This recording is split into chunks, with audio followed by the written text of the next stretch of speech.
नमस्कार, मी पी जे पाटील जनसेवक. आज महावितरण कंपनीमध्ये आलो असता आता वाजून 11:20 होत आहेत. आज आपण बघू शकता परिस्थिती तिथं. हे मुख्य अभियंता यांच्या दालनात आपण प्रवेश करत आहोत. इथं बघा, या टेबलवरही कर्मचारी नाहीत, येथही नाही. इकडे इकडे चला पटापट येत आपला. काय परिस्थिती आहे? मुख्य कार्यकारी अधिकारी ताला लावलेला आहे, लोक वाऱ्यावर फिरत आहेत. कैलास पृथ्वीराज पाटील कोणाचं हे बिल? आता या व्यक्तीचं बिल आपण बघू शकता. या व्यक्तीला बिल आलं आहे 46,960 रुपये बिल ह्या व्यक्तीचं आलेलं आहे. सांगा तुमच्या काय अडचण आहे? काही साहेब, मागच्या महिन्याला 12 तर 5,000 भरलेले, 7,000 माझ्याकडे बाकी आहे. त्यांनी मला 46,940 रुपये बिल पाठवले या महिन्याचे. मला 5 दिवसापासून माझी लाईट कट आहे. माझ्या घराला लहान प्रपंच मुलं बाळे 5 दिवसापासून मी अंधारात राहते. हे साहेब मला 5 दिवस भेटत नाही मोठे साहेब, तरी माझे बिल कमी करण्याचे. कौन है? ये बघा, ये अपने मास्टर शहर में है, ये दूसरे का बिल मेरे को दिया है. मेरा मीटर दूसरी तरफ फिट कर दिया है. मला सांगा केवढा अंधाधुंद कारभार आहे. माझा मीटर दुसऱ्याकडे फिट केलाय आणि त्यांचे बिल मला पाठवतोय म्हणजे. म्हणजे दुसऱ्याचं बिल या व्यक्तीला येत आहे. अतिशय भोंगळ कारभार हा पारोळा तालुक्यात चालू आहे. महावितरण कंपनीकडे कोणी लक्ष द्यायला तयार नाही. सर्वसामान्य लोक वाऱ्यावर फिरत आहेत. हे पहा, एवढा अंधाधुंद. पण बघा, आता हे बघा, यांचं 1 वर्षापासून बंद आहे. घराला काहीच नाही, घर पडलेलं काहीच नाही तिथं, तरी त्याला बिल आलेलं आहे. काय ताईंचे आजींचे? तुम्ही 1 महिन्याचं बिल किती? आता ही आजी आलेली आहे. कशावर आली आजी? तू कुठून आली? पाय आले मी झपाटी भावाने. पण म्हणजे आता ही बाई 2 किलोमीटर झपाट भवानी पासून आली. पहिले एक तर अधिकारी वर्ग येथे नाहीत, ते रोज 8 दिवसापर्यंत इथं फेऱ्या मारतायत. त्यांना 1770 रुपये आलेले. सर्वसामान्य लोक करतील काय? आता हे सर आहेत. आता मला सांगा, गरिबांना सोलर लावू शकत नाही, श्रीमंत सोलर लावतील. पण आता सरांनी सोलर लावलं, 2 लाख रुपये खर्च करून सोलर लावलं, पण ते आता सोलर लावूनही त्यांना बिल येत आहे. त्यांनी आता मागच्या महिन्यात 850 रुपये भरले, तरी आता 5 एप्रिल पर्यंत सांगतात 550 रुपये भरा, नाही तर तुमचं बिल कट करण्यात येईल. मग मला सांगा, सोलर लावून सुद्धा त्यांना बिल येत असेल म्हणजे कुठल्या प्रकारे ही जनतेची लूट करत आहेत आपण बघू शकतात. मागच्या महिन्याला 1120 आलं, या महिन्याला डबलचे आलं दादा.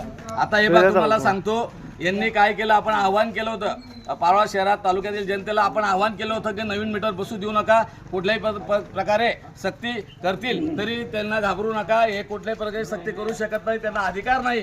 पण मला सांगायचं आहे, जनतेला सांगायचं आहे, मी आव्हान जीव तोडून आव्हान करत होतो, नवीन मीटर बसू नका. आता ते नवीन मीटर आपल्याला इलेक्ट्रॉनिक मीटर म्हणून त्यांनी तुमच्याकडनं बसवून घेतलं.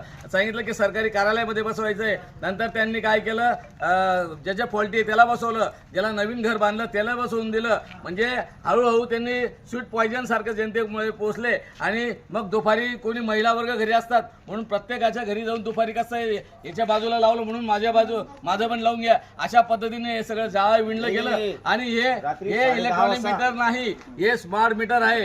हे तुमचं जर बिल 45 दिवसात जर भरलं गेलं नाही, 100 रुपये बाकी असेल तरी तुमचं हे लाईट बिल कट होऊन जाते. लाईट कट होऊन जाते. तुम्ही कुठला अधिकारीला फोन लावू शकत नाही, तुम्ही कुठल्या पी जी पाटीलला लावू शकत नाही, कुठल्या पुढारी लावू शकत नाही की माझी लाईट चालू करून द्या.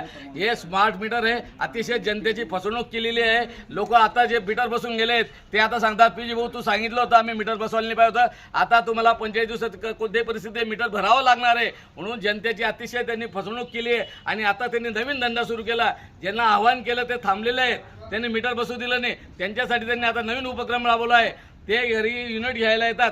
माझ्या सर्व पारोळा शहरात ज्यांनी नवीन मीटर बसवलं नसेल त्यांना आव्हान आहे, तो युनिट घ्यायला जो येईल, रिडिंग घ्यायला येईल, त्याला खणकून त्या बायांना सांगून ठेवा की हे युनिट 40 असेल, ते 40 आमच्या समोर 40 झालेलं आहे.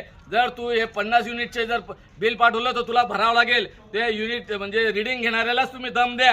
कारण आता हे काय करतायत, राहिलेले मीटर कसे बदलावायचे तर ते सरासरी ते मीटर मारत आहेत, सरासरी ते ॲव्हरेज बिल टाकत आहेत. म्हणजे जेणेकरून हे बिल जास्त आले म्हणजे ते मीटर लगेच बदलवले जातील. हा त्यांचा आता नवीन उपक्रम सुरू केलेला आहे. म्हणून जनतेला माझे आव्हान आहे, या सर्वसामान्य जनतेची कशी फसवणूक होत आहे येतं सगळं म्हणजे म्हणतो आपण महावितरण कंपनी तोऱ्यात आणि जनता वाऱ्यात अशी परिस्थिती होऊन गेली. सर्वसामान्य सर्वांना त्रास होतोय. म्हणून सर्व माझी कळकळी विनंती प्रशासनाला, तात्काळ यांचे करा. आणि त्यांचा असा धंदा आहे, दर महिन्याला 50-100 लोकांना बरोबर गंडवायचं आहे. म्हणजे एकत्र पूर्ण जनता तयार होऊ द्यायची नाहीये. हाच त्यांचा प्रकार आहे. सर्व जनता एकत्र जर उठली तर महावितरण कंपनीमध्ये हल्लाबोल करेल. म्हणून ते सर्वांना काही देत नाही. दर महिन्याला थोडा प्रसाद देत आहेत. आणि याच्या पुढे थांबा, तुम्ही नवीन मीटर लावले तुम्ही थांबा, तुमच्या भाग्याने पाऊस थोडा पडून जातोय म्हणून थंड वातावरण आहे.